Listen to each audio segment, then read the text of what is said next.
Your internet school চ্যানেলে তোমাদের সকলকে স্বাগত। তো আজকে আমরা ক্লাস 7-এর Ray and Martin question bank অনুসারে মডেল সেট 11-এর কোশ্চেন অ্যান্সারগুলো সলভেশন করব। তো দেরি না করে চলো ভিডিওটা শুরু করা যাক। তো প্রথমে আছে ফিজিক্যাল সায়েন্সের 1-1 ফাইনাইট স্কেলে নিম্ন স্থিরাঙ্ক। Option A 0 degree Fahrenheit, option B 10 degree Fahrenheit, option C 32 degree Fahrenheit, option D 40 degree Fahrenheit. তাহলে সঠিকটা হচ্ছে অপশান সি 32 ডিগ্রি ফাইনাইট। 1-2 লিন তাপ পদার্থের। অপশান এ উষ্ণতা বাড়ায়, অপশান বি উষ্ণতা কমায়, অপশান সি অবস্থান্তর ঘটায়, অপশান ডি কোনো পরিবর্তন ঘটায় না। সঠিকটা হবে অপশান সি অবস্থান্তর ঘটায়। 1-3 প্রদত্ত কোন মৌলটি পরিবর্তনশীল যোজ্যতা দেখা যায়? Option A Na, option B Ca, option C Cu, option D Cl। সঠিকটা হবে অপশান সি Cu। 1-4 Al3+ অ্যালুমিনিয়ামের আয়ন ও OH- হাইড্রো আয়ন দিয়ে গঠিত যৌগের সংকেত হবে? Option A AlOH, option B Al3OH, option C AlOH এর হোল 3, অপশান ডি AlOH3। সঠিকটা হবে হচ্ছে অপশান সি AlOH এর হোল 3। 1-5 মাটির কলসির জল প্রদত্ত কোন ঘটনার জন্য ঠান্ডা থাকে? অপশান এ কঠিনভবন, অপশান বি বাষ্পীভবন, অপশান সি ঘনীভবন, অপশান ডি গলন। সঠিকটা হবে অপশান বি বাষ্পীভবন। 1-6 Zn+CuCl2, সেখান থেকে হচ্ছে Zn Cl2+Cu প্রদত্ত বিক্রিয়াটি একটি? অপশান এ বিনিময় বিক্রিয়া, অপশান বি বিয়োজন বিক্রিয়া, অপশান সি প্রতিস্থাপন বিক্রিয়া, অপশান ডি প্রত্যক্ষ সংযোগ বিক্রিয়া। সঠিকটা হবে অপশান সি প্রতিস্থাপন বিক্রিয়া। 2-1 সোডিয়াম পরমাণু পারমাণবিক সংখ্যা 11, Na+ আয়নে সংখ্যা হলো ড্যাশ। উত্তরটা হবে 10। 2-1 সেলসিয়াস স্কেলের 100 ঘর সবসময় ফারেনহাইট স্কেলের 180 ঘরের সমান। উত্তরটা হবে 2-3 ক্যালসিয়াম বাইকার্বনেটের মোট পরমাণুর সংখ্যা ড্যাশ। উত্তরটা হবে হচ্ছে 11টি। 3-1 PbNO3 এর হোল 2, সেখান থেকে হচ্ছে PbO+NO2+O2 রাসায়নিক বিক্রিয়াটির সমতা বিধান করো এবং এটি কোন ধরনের বিক্রিয়া লেখো। বিক্রিয়াটা হচ্ছে বিয়োজন বিক্রিয়া। আমাদের এটা দেখে নাও। 3-2 একটি M ধাতু সালফেটের সংকেত M2SO4 হলে M ধাতুটির নাইট্রেট ও কার্বনেট যৌগটির সংকেত লেখো। নাইট্রেটের সংকেত হবে MnO3, কার্বনেটের সংকেত হবে হচ্ছে M2CO3। 3-3 কোনো পদার্থের কঠিনীভবনের সময় তাপ গ্রহণ করে না বর্জন করে? উত্তরটা হবে বর্জন করে। 3-4 অ্যামোনিয়াম সালফেটের সংকেত কি? NH4 এর হোল 2 SO4। 4-1 ফারেনহাইট স্কেলে কোনো তাপমাত্রা 86 ডিগ্রি ফারেনহাইট হলে সেলসিয়াস স্কেলে ওই তাপমাত্রার মান কত হবে? এখানে এফ এর মান বলে দিয়েছে 86 ডিগ্রি ফারেনহাইট। তাহলে আমি প্রথমে সূত্রটা লিখলাম C/5 = F-32/9। এবার তাহলে সেখান থেকে লিখতে পারি C/5 = 86 - 32/9। তাহলে সেখান থেকে লিখতে পারি C/5 = 54/9। তাহলে সেখান থেকে লিখতে পারি C/5 = 54/9। কাটাকাটি করলাম 6। তাহলে C = 6 × 5, তার মানে C = 30। অতএব সেলসিয়াস স্কেলে ওই তাপমাত্রার মান হবে 30 ডিগ্রি সেলসিয়াস। এটা হয়ে গেল আমার অ্যান্সার। 4-1 অথবা হলে কোনো একদিন ঘরের উষ্ণতা 30 ডিগ্রি হলে ফারেনহাইট স্কেলে ওই উষ্ণতার মান কত হবে? এখানে আমাকে সি এর মান বলে দিয়েছে 30 ডিগ্রি সেলসিয়াস। তাহলে সূত্রটা প্রথমে লিখলাম C/5 = F-32/9। তাহলে সেখান থেকে মান বসালাম 30/5 = F-32/9। তাহলে 5 দিয়ে 30কে কাটলে 6 = F-32/9। তাহলে সেখান থেকে লিখতে পারি 6 × 9 = F-32, বা সেখান থেকে লিখতে পারি 54 = F-32। তাহলে সেখান থেকে লিখতে পারি F-32 = 54। তাহলে সেখান থেকে লিখতে পারি F = 54 + 32। তাহলে F = 86 ডিগ্রি ফারেনহাইট। তো ফারেনহাইট স্কেলে ওই উষ্ণতার মান হবে 86 ডিগ্রি ফারেনহাইট। 4-2 জল দিয়ে ঘর মোছার পর মেঝে ঠান্ডা বোধ হয় কেন? জল দিয়ে ঘর মোছার সময় মেঝের উপর জলের একটা আস্তরণ পড়ে। বাষ্পে পরিণত হওয়ার সময় যে কোনো তরলকে বাষ্পীভবনে লিন তাপ সংগ্রহ করতে হয়। এক্ষেত্রে জল মেঝে থেকে লিন তাপ সংগ্রহ করে বাষ্পে পরিণত হয়, ফলে মেঝের তাপ হারিয়ে ঠান্ডা হয়ে যায়। 4-2 অথবা গ্রীষ্মকালে ঘরের জানলা দরজা খোলা রেখে ভেজা পর্দা টাঙানো হলে ঘর বেশ ঠান্ডা লাগে কেন? গরমকালে বাইরের গরম বায়ু ঘরের মধ্যে প্রবেশ করার সময় ভিজে পর্দার জল ওই বায়ু থেকে তাপ শোষণ করে বাষ্পে পরিণত হয়, ফলে বায়ু তাপ হারিয়ে ঠান্ডা হয়ে পড়ে, সেই কারণে ঘর ঠান্ডা থাকে।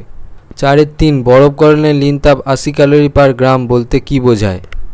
বিবৃতিটির অর্থ হলো প্রমাণ চাপে 0 ডিগ্রি উষ্ণতায় 1 গ্রাম বরফকে 80 ক্যালোরি তাপ দিলে তা সম উষ্ণতার 1 গ্রাম জলে পরিণত হবে। 4-3 অথবা স্পিরিট হাতে ঢাললে ঠান্ডা অনুভূত হয় কেন? স্পিরিট বা ইথার উদ্বায়ী তরল বলে খুব তাড়াতাড়ি বাষ্পে পরিণত হয় এবং হাতে স্পিরিট ঢাললে স্পিরিট বাষ্পায়নের জন্য প্রয়োজনীয় লিন তাপ হাত থেকে গ্রহণ করে, ফলে হাতের ওই অংশ তাপ হারায় এবং হাত ঠান্ডা হয়ে যায়। 4 চুনাপাথরকে তাপ দিলে কি ঘটবে, বিক্রিয়ার সাহায্যে দেখাও। তাহলে চুনাপাথরকে তাপ দিলে পোড়া চুন আর কার্বন ডাইঅক্সাইড তৈরি করে। কারণটা দেখে নাও, CaCO3 হিট দিলাম, তাহলে সেখান থেকে পাচ্ছি CaO প্লাস CO2। এখানে বিক্রিয়ক পদার্থের নাম হচ্ছে ক্যালসিয়াম কার্বনেট, বিক্রিয়কের সংকেত হচ্ছে CaCO3, বিক্রিয়াজাত পদার্থের নাম হচ্ছে ক্যালসিয়াম অক্সাইড আর কার্বন ডাইঅক্সাইড, আর বিক্রিয়াজাত পদার্থের সংকেত হচ্ছে CaO আর হচ্ছে CO2। 4 অথবা প্রদত্ত বিক্রিয়া দুটি সমতা বিধান করো। এতে বলেছে H2 প্লাস O2, সেখান থেকে হচ্ছে H2O, আর বিতে বলেছে N2 প্লাস H2, সেখান থেকে হচ্ছে NH3। প্রথমে দুটো লিখে নিলাম, H2 plus O2 equal to H2O। আচ্ছা, এখানে হাইড্রোজেন দুটো আছে, ওখানে হাইড্রোজেন দুটো আছে, কিন্তু এখানে অক্সিজেন দুটো আছে, ওখানে অক্সিজেন একটা, সেই জন্য 2 খাওয়ালাম। এখানে আবার 2 খাওয়ালে তাহলে হাইড্রোজেন হয়ে যাচ্ছে আমার 4টে, তাহলে ব্যালেন্স করার জন্য ওখানে হাইড্রোজেনের আগে 2 বসালাম, তাহলে ব্যালেন্সিং হয়ে গেল। পরেরটাতে আছে N2 plus H2 equal to NH3, তাহলে হচ্ছে দেখো নাইট্রোজেন দুটো আছে, ওখানে নাইট্রোজেন একটা, সেই জন্য 2 খাওয়ালাম, তাহলে হচ্ছে নাইট্রোজেন ওখানে দুটো হলো, কিন্তু হাইড্রোজেন হচ্ছে 6টা হয়ে গেল, এখানে হাইড্রোজেন দুটো আছে, তাই হাইড্রোজেনকে ব্যালেন্স করার জন্য হচ্ছে 3 খাওয়ালাম, তাহলে দেখো ব্যালেন্স হয়ে গেল আমার। লাইফ সায়েন্সের 1 কোন ভিটামিনের অভাবে রিকেট রোগ হয়? Option A vitamin A, option B vitamin B, option C vitamin C, option D vitamin D. সঠিকটা হবে option D vitamin D.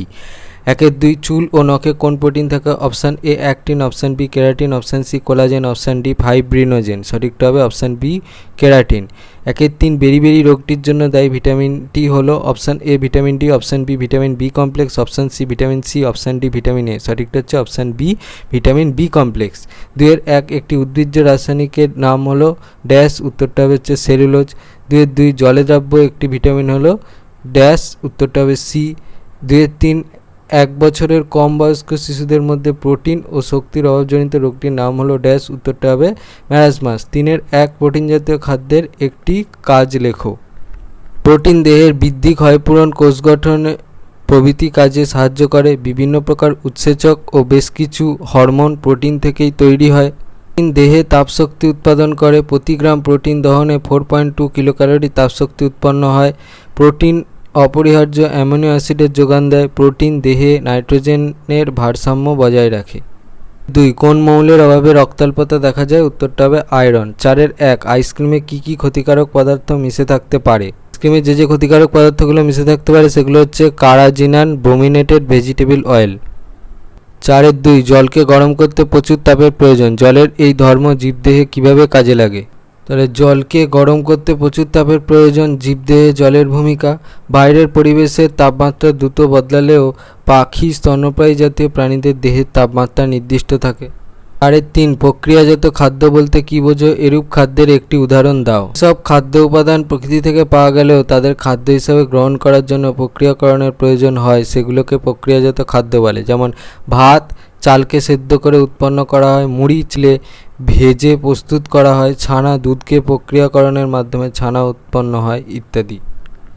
4 calcium ও আয়োডিন খনিজের একটি করে কাজ লেখো। ক্যালসিয়াম খনিজের একটা কাজ হচ্ছে হাড় ও দাঁতের গঠনে সাহায্য করে, এছাড়াও পেশি সংকোচনে সাহায্য করে, ক্ষত স্থানে রক্ত জমাট বাঁধতে সাহায্য করে।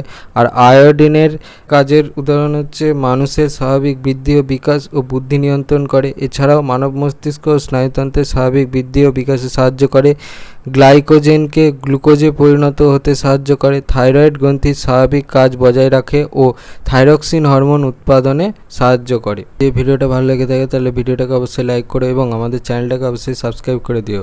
এই ধরনের ভিডিও নোটিফিকেশান চটজলদি পেতে হলে আমাদের চ্যানেলটাকে সাবস্ক্রাইব করার পাশাপাশি পাশে থাকা বেল আইকনে গিয়ে অবশ্যই ক্লিক করে দিও, যাতে করে ভিডিও আপলোড হওয়ার সাথে সাথেই তোমরা তার নোটিফিকেশান পেয়ে যাও। আর দেখবে এই ভিডিওর ডেসক্রিপশানে আমাদের টেলিগ্রাম চ্যানেল লিঙ্ক দেওয়া আছে, সেখানে তোমরা চটজলদি জয়েন হয়ে যাও এই সমস্ত কোশ্চেন অ্যান্সার সলিউশনের পিডিএফ এবং বিভিন্ন সাজেশানের পিডিএফগুলো সহজেই ফ্রিতে অ্যাক্সেস করার জন্য। তো আজকের মতো ভিডিওটা এই পর্যন্তই, দেখা হচ্ছে পরবর্তী ভিডিওতে।